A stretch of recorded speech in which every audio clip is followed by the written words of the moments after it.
हर खबर पर रहना चाहते हैं आगे तो डाउनलोड कीजिए एबीपी लाइव ऐप। कोरोना से पीड़ित पूरी दुनिया के अमीर देशों के स्वार्थ वर्सेस भारत के परमार्थ की है, क्योंकि जब कोरोना की वैक्सीन बनाने और उसके टीके लगाने की बारी आई तो अमीर देशों ने सिर्फ अपने बारे में सोचा, लेकिन भारत पूरी दुनिया के लिए सोच रहा है। अमीर देशों ने वैक्सीन ही ऐसी बनाई है जो गरीब और विकासशील देशों के कोई काम नहीं आ सकती है, क्योंकि ये वैक्सीन बहुत महंगी है और इन्हें रखने के लिए बहुत ज्यादा संसाधनों की जरूरत भी पड़ती है जो गरीब देशों के पास मौजूद नहीं है। लेकिन भारत की जो स्वदेशी वैक्सीन बन रही है वो गरीब और विकासशील देशों के बारे में सोचकर ही बनाई जा रही है।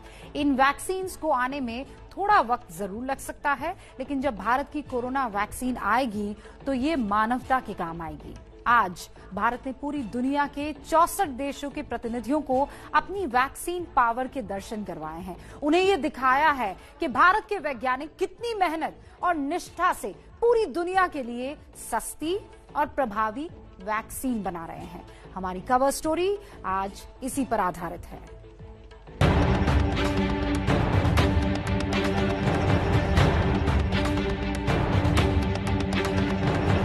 भारत के वैज्ञानिक अपनी सफलता को लेकर बहुत ही आश्वस्त हैं। उनका कॉन्फिडेंस लेवल बहुत ही मजबूत है।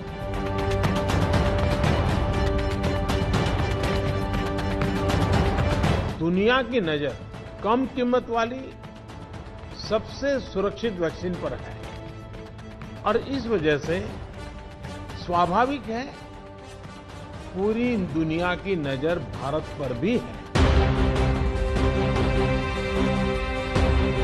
दुनिया के 64 देशों के राजनयिक आज जब हैदराबाद के एयरपोर्ट पर उतर रहे होंगे तो चीन के बारे में उन्होंने जरूर सोचा होगा।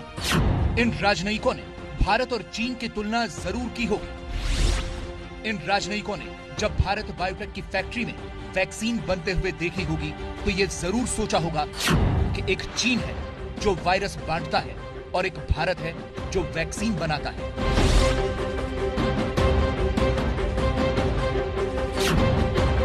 कोरोना वायरस आज से करीब साल भर पहले चीन के वुहान शहर से ही निकला था। इस वायरस से पूरी दुनिया में अब तक 6,83,21,808 लोग संक्रमित हो चुके हैं और 15,59,092 लोगों की मौत हो चुकी है। ये तो पूरी दुनिया की जान का नुकसान है। माल के नुकसान का तो कोई अंदाजा ही नहीं है। चीन इतना बड़ा बेशरम है कि उसने अभी तक दुनिया से माफी भी नहीं मांगी है, लेकिन भारत का तो सदियों का चरित्र ही वसुधैव कुटुंबकम का है।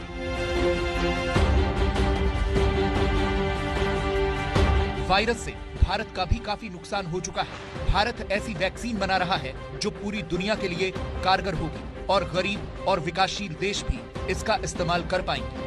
इसीलिए आज भारत ने दुनिया के 64 देशों को अपनी वैक्सीन वाली ताकत का एहसास कराया है। विदेशी राजनयिकों के इस दौरे के सहारे भारत ने उन छोटे देशों को भी भरोसा दिलाने की कोशिश की है जिनकी आबादी महंगे वैक्सीन के दामों का बोझ नहीं उठा सकती। यही वजह है कि हैदराबाद यात्रा के लिए आमंत्रित किए गए देशों में अफ्रीका से लेकर लातिन अमेरिका तक कई छोटे देशों को अहमियत दी गई। पड़ोसी देशों की बात करें तो श्रीलंका, म्यांमार, भूटान, बांग्लादेश, मालदीव्स और ईरान के राजनयिकों को इस दौरे में शामिल किया गया था। मध्य एशिया के देशों में किर्गिस्तान और अजरबैजान जैसे देश थे। यूरोप के हंगरी, आइसलैंड, डेनमार्क और चेक रिपब्लिक के डिप्लोमैट्स थे। दक्षिण पूर्व एशिया में कंबोडिया, मलेशिया और सिंगापुर जैसे देश थे। अफ्रीका के इथोपिया, नाइजीरिया, मिस्र, चाड और नाइजर जैसे गरीब देश भी थे। लैटिन अमेरिका के ब्राजील, मैक्सिको, एल साल्वाडोर और बोलिविया जैसे विकासशील देश इसमें शामिल थे।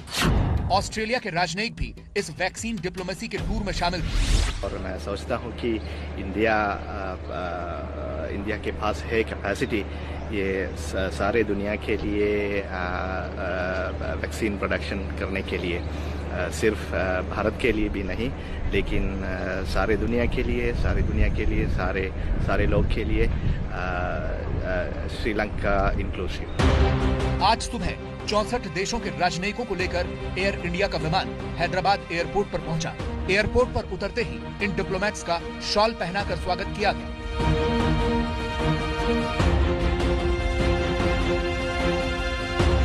सारे विदेशी राजनयिक शॉल पहनाने के बाद हाथ जोड़कर अभिवादन कर रहे थे। इन सभी राजनयिकों को हैदराबाद की 2 कंपनियों का दौरा करना था। पहली थी भारत बायोटेक, जो अपनी कोरोना वैक्सीन कोवैक्सीन ICMR के साथ मिलकर बना रही है। कंपनी ने 7 नवंबर को ही अपनी वैक्सीन को मंजूरी देने की मांग की है। इसके अलावा दूसरी कंपनी है बायोलॉजिकल ई कंपनी। ये अमेरिका के ओहायो स्टेट इनोवेशन फाउंडेशन के साथ मिलकर वैक्सीन बना रही है। एयरपोर्ट से उतरने के बाद इन राजनयिकों को 2 कंपनियों में ले जाया गया। 2 अलग-अलग ग्रुप्स में बांटा गया था। एक ग्रुप भारत बायोटेक पहुंचा तो दूसरा बायोलॉजिकल ई कंपनी में गया। भारत बायोटेक पहुंचने पर इन सभी डिप्लोमेट्स को यहां टेम्पररी आई कार्ड दिए गए और फिर उनकी कंपनी के अंदर एंट्री हुई। सभी डिप्लोमेट्स को कॉन्फ्रेंस हॉल में बिठाया गया था, जहां सोशल डिस्टेंसिंग का पूरा ध्यान रखा गया। सभी को एक-एक सीट छोड़कर बिठाया गया था।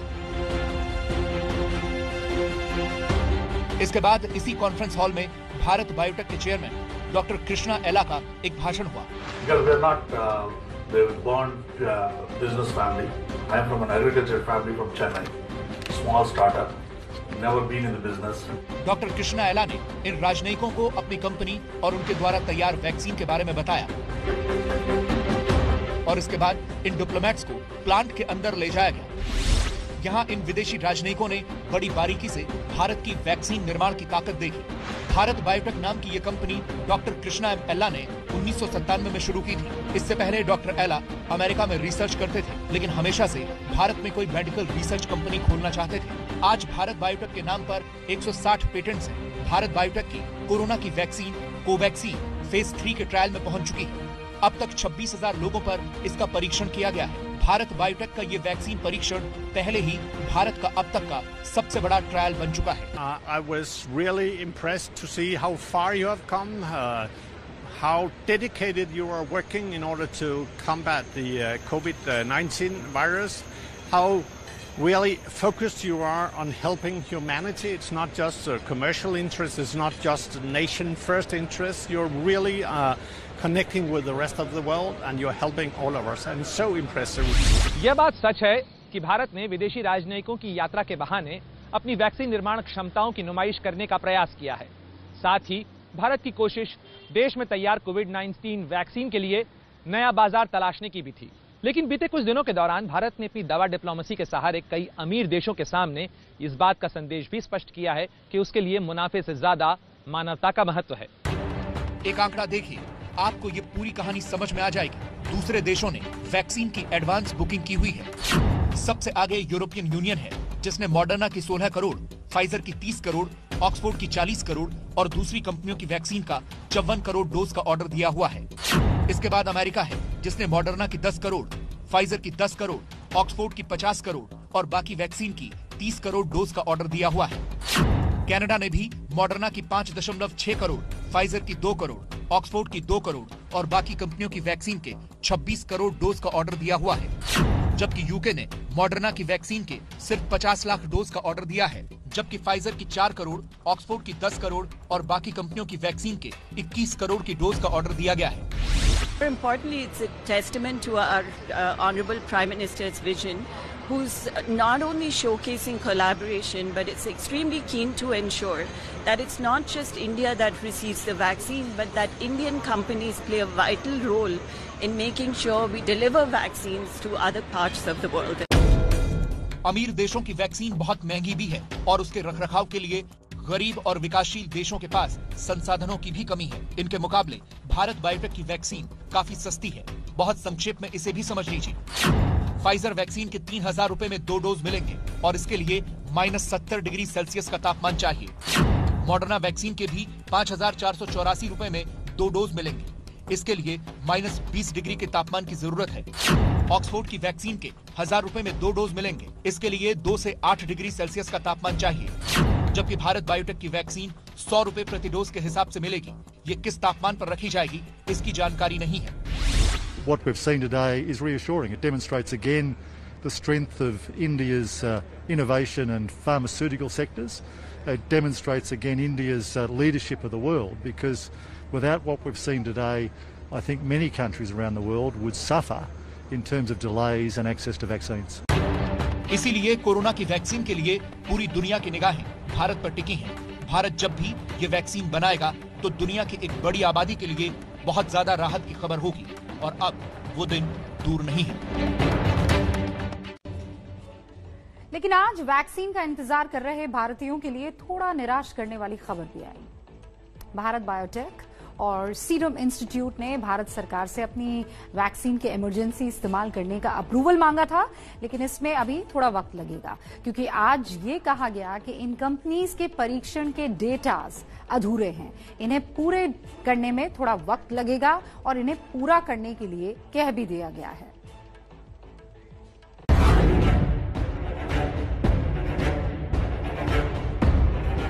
पुणे का सीरम इंस्टीट्यूट और हैदराबाद का भारत बायोटेक, इन दो कंपनियों से इस वक्त भारत के 135 करोड़ लोगों को सबसे ज्यादा उम्मीदें हैं, क्योंकि ये माना जा रहा है कि कोरोना के खिलाफ भारत के लोगों के लिए संजीवनी बूटी यही कंपनियां बनाएंगी। इसीलिए इन कंपनियों ने अपनी वैक्सीन को इमरजेंसी अप्रूवल देने के लिए भारत सरकार से गुहार लगाई थी। आज CDSCO यानी central drugs standard control organisation की बैठक हुई। इसी संस्था की सिफारिशों के आधार पर DGCI यानी drugs controller general of India किसी दवा को मंजूरी देता है। CDSCO की बैठक में आज भारत बायोटेक और सीरम इंस्टीट्यूट की वैक्सीन को मंजूरी नहीं मिली। सूत्रों के मुताबिक दोनों से कहा गया है कि उन्होंने अपने ट्रायल का जो डेटा दिया है वो कम है, इसे रिजेक्शन नहीं माना जाएगा। संस्था के पास ये कंपनियां अपने ट्रायल के और ज्यादा डेटा लेकर जाएंगी। ये थोड़ी निराश करने वाली खबर तो है, लेकिन इसका दूसरा पहलू ये भी है कि भारत में अब वैक्सीन के इमरजेंसी इस्तेमाल पर बैठकों का दौर शुरू हो चुका है। अब जब भी ये कंपनियां अपने ट्रायल का ज्यादा डेटा देंगी तो फिर उस आधार पर कमेटी फैसला करेगी। वैसे एस्ट्राजेनेका और ऑक्सफोर्ड की वैक्सीन पर यह सवाल विदेशों में भी उठे हैं कि उन्होंने पूरा डेटा नहीं दिया, लेकिन अब ऑक्सफोर्ड और एस्ट्राजेनेका के क्लिनिकल ट्रायल का पूरा डेटा मेडिकल जर्नल लैंसेट में छपा है। ऑक्सफोर्ड ने दावा किया है कि उसकी वैक्सीन 70% प्रभावी है।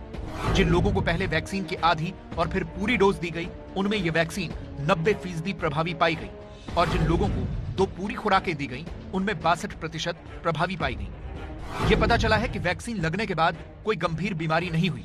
ब्रिटेन, ब्राजील और साउथ अफ्रीका में 23,745 लोगों पर परीक्षण किया गया। इनमें से सिर्फ 3 लोगों पर रिजल्ट अच्छे नहीं रहे। ये तीनों लोग या तो अब ठीक हो गए हैं या ठीक होने की कगार पर हैं। यह भारत के लिए अच्छी खबर इसलिए है क्योंकि भारत में ऑक्सफोर्ड एस्ट्राजेनेका सीरम इंस्टीट्यूट के साथ मिलकर वैक्सीन का ट्रायल कर रहा है। ब्रिटेन के बाद अब पूरी दुनिया में टीकाकरण का काम शुरू हो गया है। इजराइल ने भी फाइजर की वैक्सीन को मंजूरी दी है, जिसके बाद फाइजर की वैक्सीन का पहला लॉट लेकर DHL का ये विमान इजराइल पहुंचा। वैक्सीन के स्वागत के लिए खुद इजराइल के प्रधानमंत्री बेंजामिन नेतन्याहू एयरपोर्ट पर पहुंचे थे।